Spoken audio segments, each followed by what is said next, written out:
Buenas, en esta oportunidad le vamos a hablar sobre la presa El Guapo. Quienes les va a presentar esta exposición.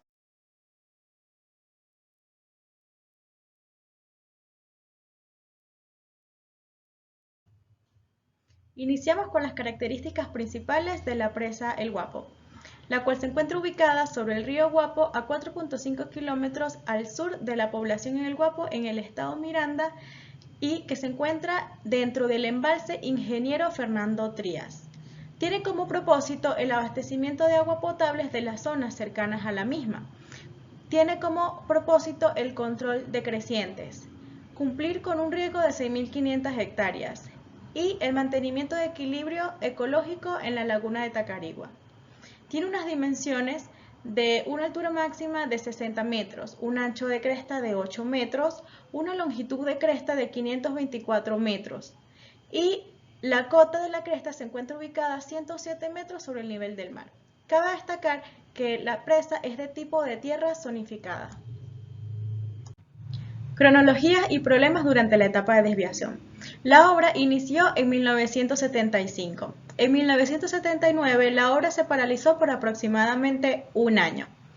El embalse entró en servicio aproximadamente en el segundo semestre de 1980.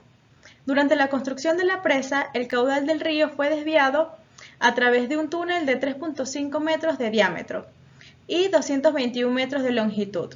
Durante este fue excavado el estribo derecho. En una oportunidad, un tronco de grandes dimensiones obstaculizó la entrada del túnel. Este, en su momento, no fue retirado ya que no interfería con los cauces normales del río. Pero con una crecida que hubo en 1977 y la deforestación por la zona de las poblaciones aledañas, obstaculizaron por completo y taparon la entrada al túnel. La presa está formada por un núcleo impermeable de arcilla y dos espaldones permeables de grava arenosa. Ambos taludes llevan enrocados de protección contra la erosión. La fundación de la presa en el valle consiste en aluviones formados por gravas arenosas permeables hasta una profundidad de 20 metros. Bajo las aluviones se encuentra el basamento rocoso, que está formado por una secuencia de areniscas y lutitas duras. Para cortar las filtraciones a través del aluvión permeable, se construyó una pantalla elastoplástica hasta la roca subyacente, en toda la longitud de la presa a nivel del cauce. Desde la puesta en servicio de 1980, se observaron filtraciones importantes de agua limpia, tanto al pie de la presa como en el contacto del talud aguas abajo de ambos estribos. Estimaciones efectuadas por diferentes ingenieros que inspeccionaron la obra en diferentes fechas establecieron que las filtraciones estaban comprendidas entre 60 y 100 litros por segundo. Como resultado de un programa de lectura de los piezómetros instalados en la presa, se obtuvo información que ayudó a interpretar el comportamiento de la obra, donde se detectó una distribución anómala en las presiones de poro en el núcleo de la presa, caracterizada por valores muy altos en la subpresión, indicativos de fisuras u otros defectos.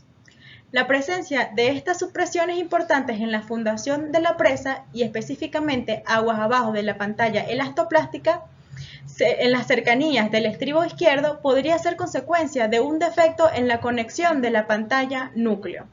Además, se observaron filtraciones importantes tanto en el contacto entre la presa con el estribo izquierdo como con el propio pie de presa.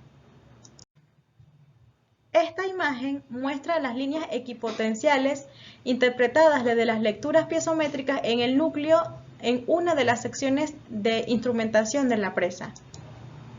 El patrón es irregular e indica una fuga concentrada de agua hacia la parte inferior del núcleo.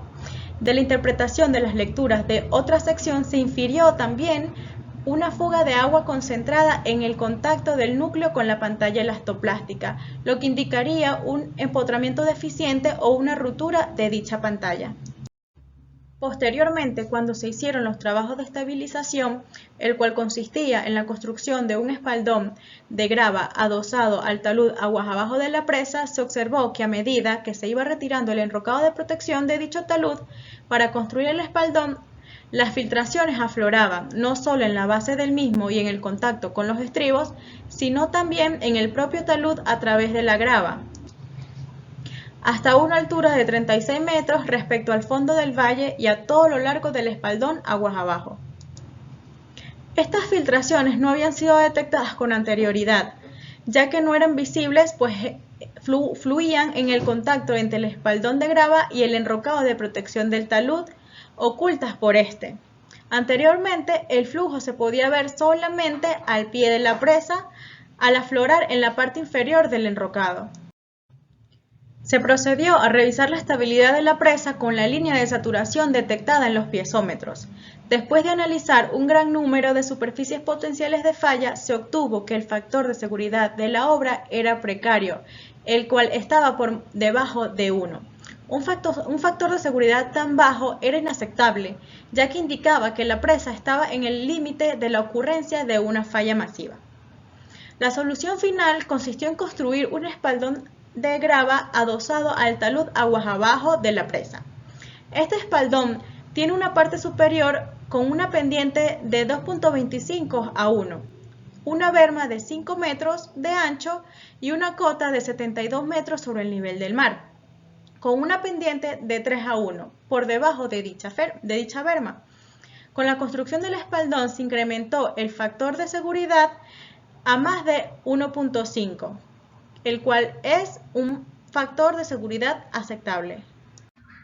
A medida que se construía el espaldón de grava, se iba retirando el enrocado de protección del talud aguas abajo de la presa y se colocaba en el contacto un dren inclinado, formado por grava procesada de drenaje libre y cubriendo todo el área de dicho talud.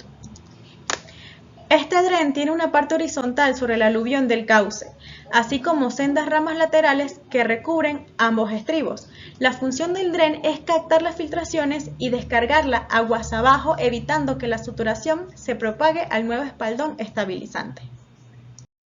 La construcción del espaldón estabilizante quedó concluida en 1995 y aunque las filtraciones no experimentaron variaciones, es decir, que siguieron las filtraciones a pesar de que el factor de seguridad es el adecuado. En esta imagen se puede observar en la etapa inicial de la construcción del espaldón. En esta imagen se puede observar la etapa avanzada de la construcción del espaldón y también su magnitud, ya que se pueden observar diferentes tipos de maquinaria pesada y la magnitud que tenía esta obra. En esta vista de aguas abajo a aguas arriba se puede ver el espaldón estabilizante terminado. A su derecha el aliviadero, que va a ser muy importante para la sucesión de los hechos. Incapacidad de los aliviaderos y colapso de la obra. El proyecto anteriormente contemplaba la construcción de un aliviadero de descarga libre, sin compuertas, pero a medida que se fue avanzando en el proyecto y se hicieron los análisis correspondientes, se terminó con un aliviadero rectangular de 12 metros de ancho. Y en la imagen se puede observar cómo quedó totalmente concluida la obra. A mano izquierda se observa el aliviadero tipo túnel, luego el otro aliviadero tipo canal y la presa. Este aliviadero fue diseñado para un caudal máximo de 101,8 metros cúbicos, concluido en 1980, pero tan solo un año de haberse concluido esta obra, el 21 de abril de 1981, ocurrió una serie de eventos y crecidas en donde el caudal de salida fue estimado de 287 metros cúbicos por segundo y llegó a alcanzar una cota de 106 metros sobre el nivel del mar, superando los valores iniciales estudiados. Dicho todo esto, se llega al periodo de lluvia 1998-2001, muy conocido por todos los venezolanos por la vaguada de Vargas, y en donde se llega lo más temido, que es que la represa del Guapo no iba a resistir. Justamente el 14 de diciembre llega a la obra el ingeniero Hitcher y con él sobrevuela todo el embalse y da sus análisis. Y lo más temido por todos es que la represa no iba a resistir. Y justamente a las 4:30 am del día 16 de diciembre, junto al gobernador del estado Miranda, Enrique Mendoza, se tomó la decisión de desalojar todas las poblaciones aledañas a la zona. Gracias a esto se pudo salvaguardar muchas vidas. Horas más tarde, el mismo día, justamente en el eslabón más débil, que fue el aliviadero, fue donde colapsó la obra, y en esta imagen se pueden observar la magnitud de agua contenida y justamente cediendo por donde quedaba el aliviadero.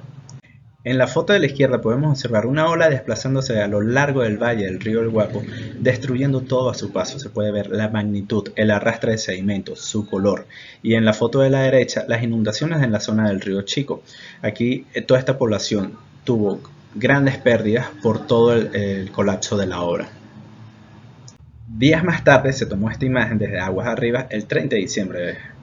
A días de ocurrir el evento, se puede observar la magnitud. Todavía el río seguía produciendo sedimentos y drenando su aguas abajo, y se pueden observar ciertos detalles, como donde quedaba el aliviadero tipo túnel, justamente donde quedaba el aliviadero canal, que fue por donde se dio la presa, la toma de agua para el agua potable, y se puede observar cómo iba el curso original. La naturaleza trata de seguir siempre su curso original. Por ende, se tienen que tomar todos los estudios y las medidas para salvaguardar vidas y el ecosistema. Aquí tenemos otros detalles de la ruptura. Estas imágenes fueron tomadas el mismo día, el 30 de diciembre del 99, tanto desde aguas abajo como sobre la presa. Se puede observar la magnitud de agua desplazada, también todo el sedimento arrastrado, y todo esto fue por una serie de eventos como mal estudio inicial antes de la obra, ya que el caudal máximo no eran los analizados. Estos fueron superados a través de toda la construcción de la obra. La obra tuvo correcciones tras correcciones, el factor de seguridad no fue el idóneo, como una serie de eventos. Esta gráfica es fundamental para entender la sucesión de eventos que ocurrieron, ya que para el 75 el dato de estudio, el caudal máximo milenario, era de 101,8 metros cúbicos. Luego, por la sucesión en el 81 hubo otros eventos que cada vez iban superando este caudal máximo milenario.